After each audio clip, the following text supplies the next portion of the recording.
A group of television actors and screenwriters in the UK have penned an open letter against the UK Supreme Court's ruling that women are corresponding to their biological sex. And this will reflect in their laws going forward.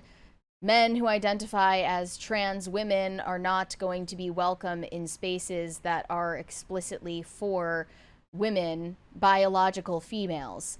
And obviously people in the entertainment industry lean the opposite way on that specific issue, including Paapa Essiedu, who plays Severus Snape in the upcoming Harry Potter HBO series, in which J.K. Rowling is heavily involved. So I wanted to go through the statement in this open letter before we continue. It's basically calling on film and television industry professionals and cultural bodies to stand in solidarity with transgender and non-binary individuals. We, the undersigned film and television professionals, stand in solidarity with trans, non-binary, and intersex communities who have been impacted by the Supreme Court ruling on April 17th.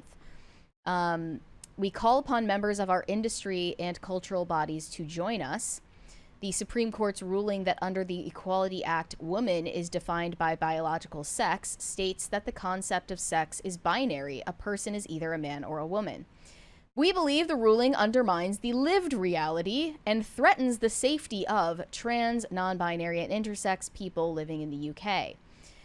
The ruling states that trans women are not permitted access to women's facilities and trans men are not permitted access to men's facilities, while further suggesting that trans people may also be excluded from using facilities that correspond to their biological sex.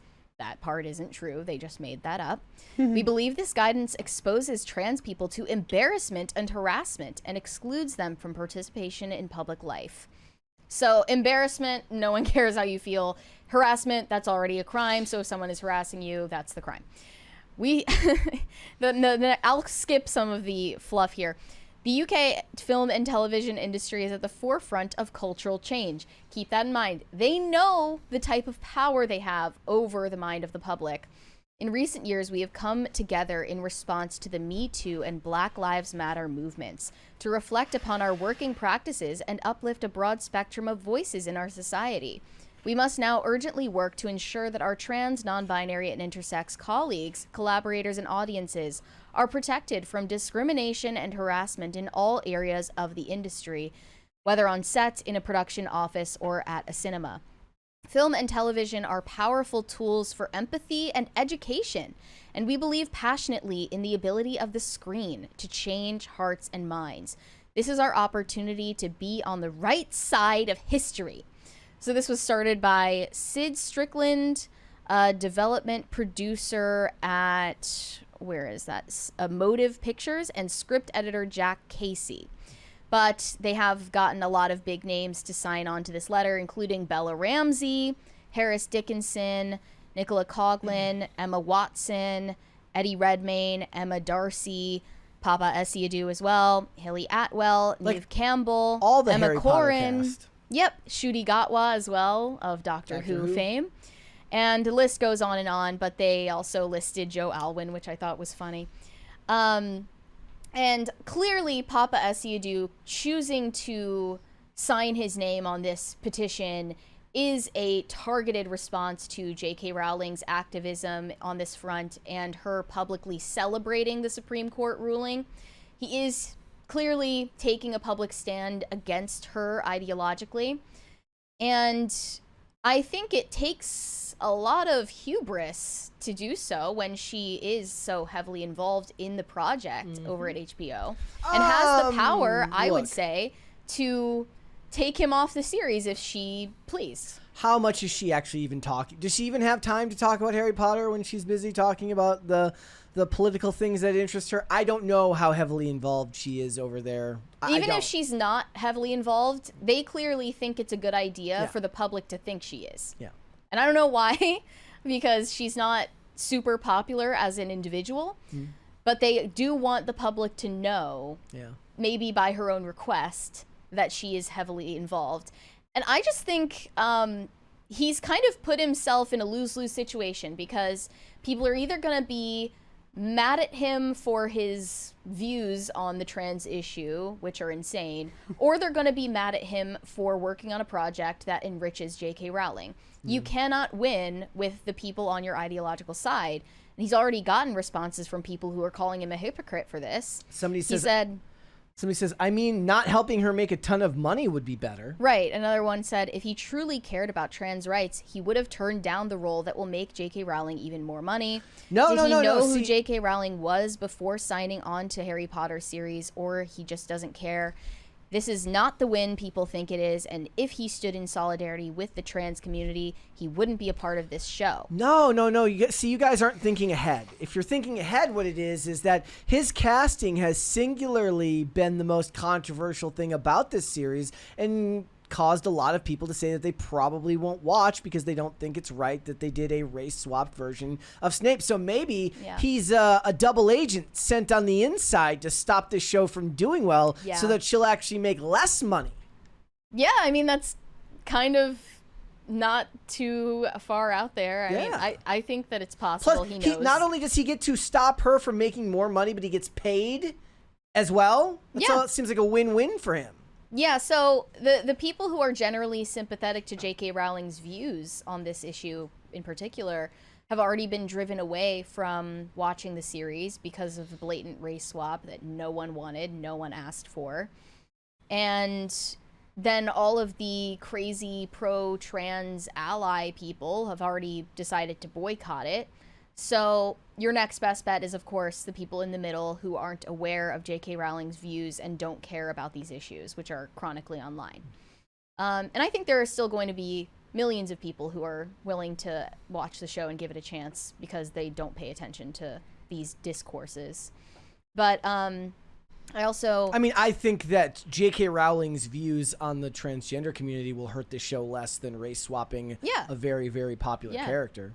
Yeah, so you could argue that he's not standing by his principles by making her more money. You could also argue that maybe unintentionally he's hurting the show. So in a way, see, I like that. The better version of this is to make a movie about an actor who gets in on the inside and purposely ruins something so that he can stop the creator from making more money while he gets paid in the interim. Stop her from making pennies when she's already a billionaire. I mean, it's like, I mean, this is, 8 years of a TV show aren't pennies for anyone. But I mean, fair enough. But it's not going to be like, she's not going to make 100 million or 200 million off of this. I mean, so the other thing that you would use as an argument for this is a legacy for a property is only as good as the projects that come out. So Star Wars at one time was a beloved franchise that everybody looked on fondly.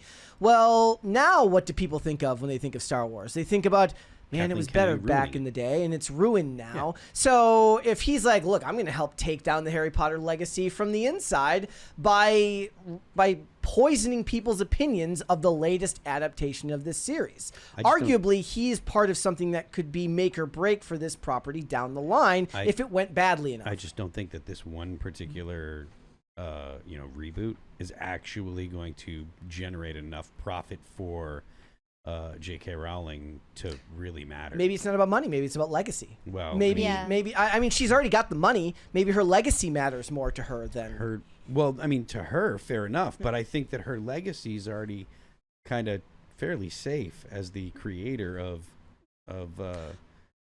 Harry Potter. Depends on who the IP goes to once she dies.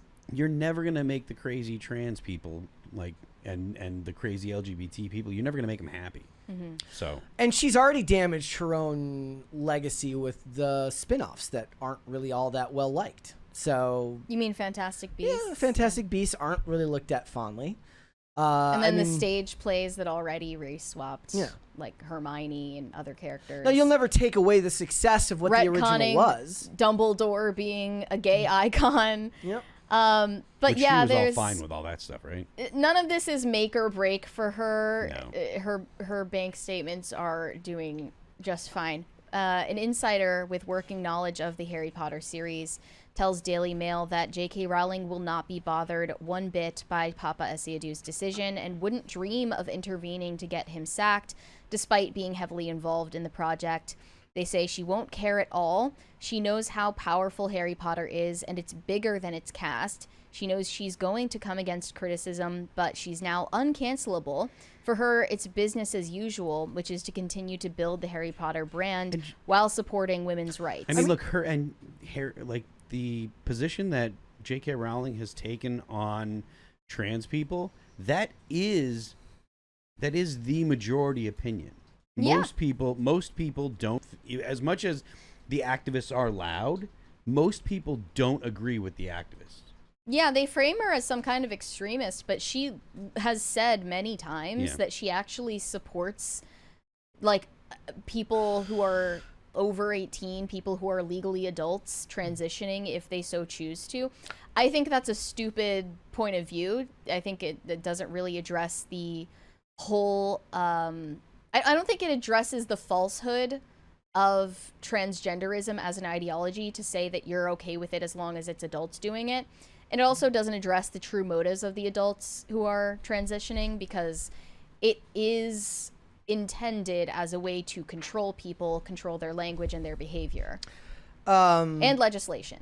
So if the Tolkien estate was paid $250 million to make Rings of Power, I wonder what J.K. Rowling would see as a payment to get the, and that's for Does 5. she have children? She does have children. I wonder if they're going to be inheriting it, or if she's going to somehow gives it to like an anti-trans charity all on the What way can out. you really do? It's kind of like she could possibly state in her will that she doesn't want the Harry Potter brand to live on after her. But I doubt that that's how she feels. I think she wants it to continue on after she dies. Mm. But we know, based on the example of Lord of the Rings, that that's a terrible idea. Yep.